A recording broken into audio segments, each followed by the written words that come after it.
Anatomi Fisiologi Sistem Reproduksi.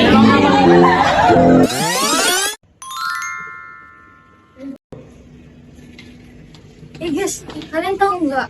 Ada yang lagi viral nih, ratusan pelajar hamil di luar nikah. Gila banget. Serius? Kemarin juga lewat di FB gue, pada pelajar hamil di luar nikah. Parah sih. Ya udah, ayo, kita udah mau kelas. Ayo. Jadi teman-teman, dari scene yang tadi kita sadar bahwa maraknya pergaulan bebas yang terjadi saat ini. Jadi kita perlu lebih aware lagi bagi diri kita sendiri.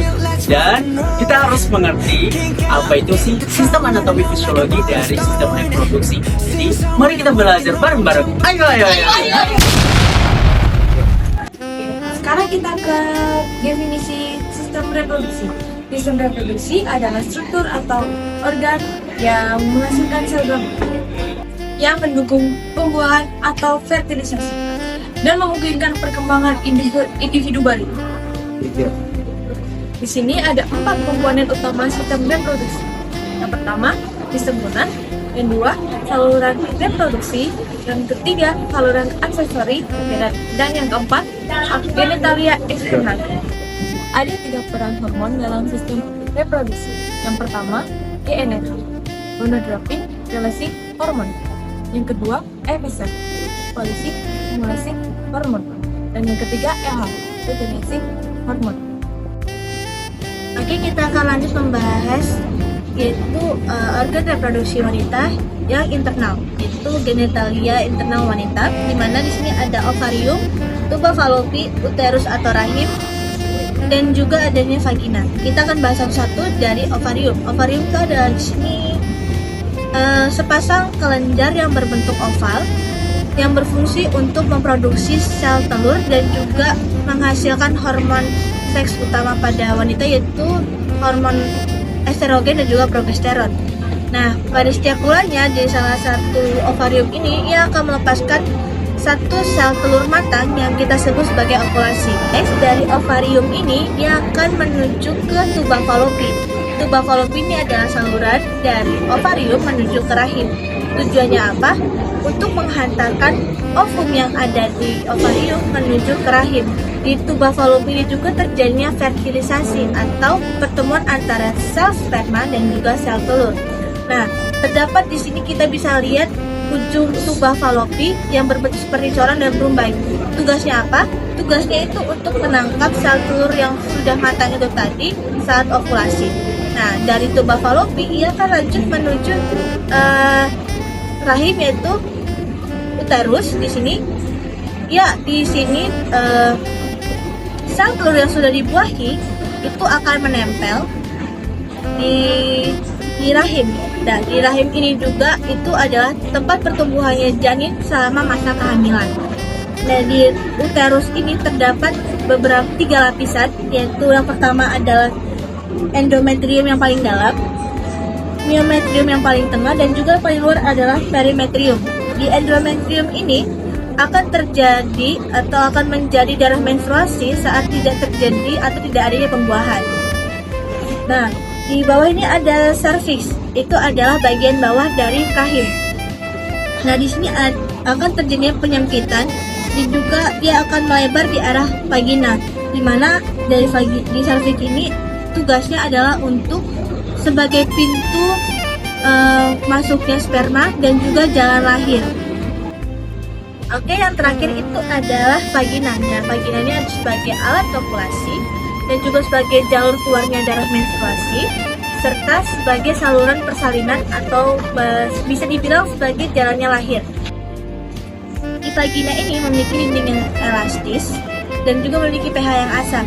pH asam normalnya itu adalah 3,5 sampai 4,9 yang berfungsi untuk melindungi dari infeksi bakteri.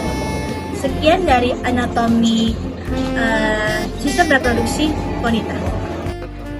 Hormon reproduksi wanita. Estrogen terutama dihasilkan oleh folikel ovarium atau estradiol, dan dalam jumlah kecil oleh konteks adrenal.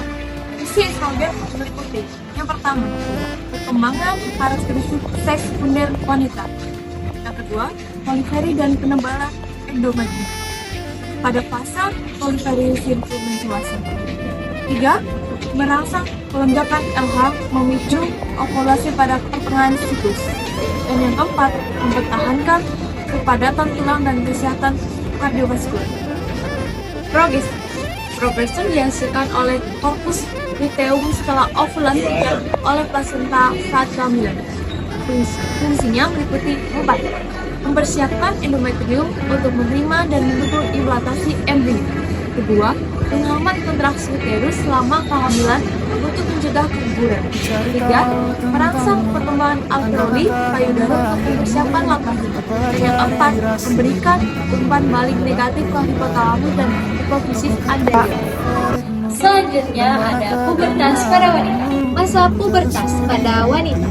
Pubertas pada wanita terjadi pada usia 10 sampai 14 tahun yang dipicu oleh peningkatan sekresi GnRH dari hipotalamus.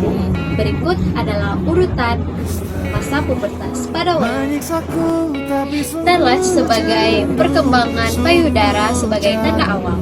Kedua ada adrenage sebagai pertumbuhan rambut di area aksila dan pubis. Kemudian ada growth spurt sebagai peningkatan tinggi yang pesat. Kemudian menarche, menstruasi awal sebagai tanda kematangan reproduksi pada wanita. Yang kedua, siklus menstruasi. Siklus menstruasi merupakan serangkaian perubahan periode pada ovarium dan uterus yang mempersiapkan tubuh untuk bisa. Menopause adalah berhentinya menstruasi secara permanen akibat habisnya cadangan folikul ovarium dan menurunnya produksi estrogen. Gejala yang muncul meliputi vasomotor, urogenital, muskuloskeletal, kardiovaskular, dan psikologis. Halo teman-teman semua, kali ini kita akan membahas tentang, tepat sekali, sistem reproduksi laki-laki. Sistem reproduksi laki-laki ini merupakan sebuah sistem yang berfungsi untuk menghasilkan, mematangkan, kemudian menghantarkan spermatozoa ke saluran reproduksi perempuan. Kemudian organ-organnya itu diatur oleh testosteron, kemudian yang dibawa oleh ataupun yang dihasilkan oleh testis yang dibawa stimulus LH. Nah teman-teman, kalian penasaran nggak sih apa bagian-bagian dari sistem reproduksi laki-laki? Nah yang pertamanya adalah skrotum, di mana skrotum ini adalah sebuah kantong kulit berpigmen yang dimana itu dia menggantung di bawah simfilis pubis, kemudian di belakang ataupun di bawah penis. Kemudian skrotum ini mempertahankan suhunya kurang lebih 2-3 derajat Celcius di bawah suhu tubuh.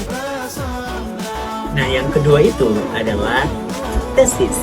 Nah, di mana teman-teman, testis itu merupakan kelenjar dari reproduksi pria yang menghasilkan kelenjar eksokrin dan kemudian kelenjar endokrin. Di mana kelenjar eksokrin itu dia menghasilkan sperma, kemudian kelenjar endokrin itu dia menghasilkan testosteron. Di mana teman-teman, testis itu berukuran panjangnya itu sekitar 4-5 cm dan lebarnya itu sekitar 3 cm. Nah, jadi teman-teman, yang ketiga itu ada epididymis dan juga vas deferens. Yang pertama, epididymis. Epididymis ini teman-teman merupakan saluran berliku-liku dan jika ditarik ataupun diluruskan, ukurannya itu berkisar 6 meter. Kemudian, di epididymis ini merupakan suatu tempat pematangan sperma kurang lebih 2-3 minggu nih teman-teman. Nah, lalu apa sih vas deferens itu? Vas deferens itu merupakan suatu saluran muskular yang dimana di situ akan dia menghantarkan sperma dari epididymis tadi ke saluran ejaculators. Nah, selanjutnya adalah kelenjar aksesori, di mana kelenjar aksesori ini berfungsi untuk menghasilkan cairan semen yang kemudian mendukung kelangsungan hidup dan motilitas dari spermatozoa. Di mana terbagi 3 nih teman-teman, yaitu pertama vesicula seminalis, kedua kelenjar prostat, dan yang ketiga kelenjar bulboretral. Oh iya, dan yang terakhir itu adalah uretra dan juga penis. Di mana uretra ini merupakan sebuah saluran yang memiliki panjangnya itu 19 sampai 20 cm. Di mana dia itu jalur bersama urin dan juga semen. Yang kedua itu adalah penis, di mana merupakan suatu organ kopulasi dan juga ekspresi pada pria yang memiliki dua korpus, yaitu dua korpus dari spermatum dan satu korpus dari spermiosit. Jadi saya di sini akan menjelaskan tentang fisiologi reproduksi pada pria. Jadi yang pertama di sini ada pubertas pada seorang pria. Nah, pubertas pada seorang pria ini umumnya terjadi pada usia 12 sampai 14 tahun. Nah, ada beberapa perkembangannya nih. Yang pertama ada pembesaran skrotum dan testis. Ini adalah salah satu tanda bahwa anak laki-laki mengalami pubertas. Lalu yang kedua ada pembesaran penis, lalu juga ada pertumbuhan penis dan juga pertumbuhan rambut pada area pubis dan pada aksila atau ketiak seorang laki-laki. Lalu yang ketiga ada pembesaran suara, itu terjadi karena pembesaran laring pada laring laki-laki yang mengalami pubertas. Lalu yang keempat, di sini juga anak laki-laki yang mengalami pubertas akan bertambah tinggi secara signifikan, itu karena ada pertumbuhan dan ada perkembangan pada masa otot. Lalu yang kedua, kita masuk ke dalam spermatogenesis. Nah, spermatogenesis ini adalah pembentukan spermatozoa yang terjadi di tubuh seminiferus yang membutuhkan waktu kurang lebih 72 sampai 74 hari. Nah, untuk suhunya berada di optimal 35 derajat Celcius. Nah, spermatogenesis ini ada 3 tahap. Yaitu yang pertama ada spermatocytogenesis. Nah, di spermatocytogenesis ini sperma ini akan mengalami pembelahan. Nah, yang pertama di sini ada spermatogenesis ini dikendalikan oleh hormon FSH yang bekerja pada sel sektoid, sedangkan testosteron bekerja pada sel leutik yang dikendalikan oleh hormon RH. Lalu kita masuk ke bagian 2 yaitu meiosis. Nah, dari spermatosit primer kita akan membelah pembelahan dari meiosis. Nah, dari meiosis ini akan menghasilkan spermatosit sekunder. Nah, untuk meiosis 2-nya akan menghasilkan spermatid. Lalu yang ketiga kita masuk ke dalam spermiogenesis. Nah, dari spermatid tadi akan berdefisiensi untuk menghasilkan spermatozoa yang matang. Nah, dari spermatozoa yang matang ini akan menghasilkan tiga badan. Yang pertama ada kepala ini berisi DNA yang akan menembus ovum. Lalu yang kedua ada badan ini berisi mitokondria sebagai sumber energi. Lalu yang ketiga ada ekor ini berisi flagela yang fungsinya untuk menggerakkan atau pergerakan. Kita masuk yang ketiga, yaitu ejakulasi. Ejakulasi adalah pengeluaran semen dari uretra yang terbagi menjadi 2 tahap, yaitu yang pertama ada emisi. Emisi adanya kontraksi peristaltik dari epididymis dan kelenjar prostat yang nantinya akan mendorong sperma dan cairan semen keluar dari uretra posterior. Lalu yang kedua ada fase eksklusi. Semen yang dikeluarkan dari uretra melalui kontraksi otot bulbospongiosus. Menurut WHO 2021, jumlah sperma pada laki-laki adalah lebih dari sama dengan 15 juta per mililiter.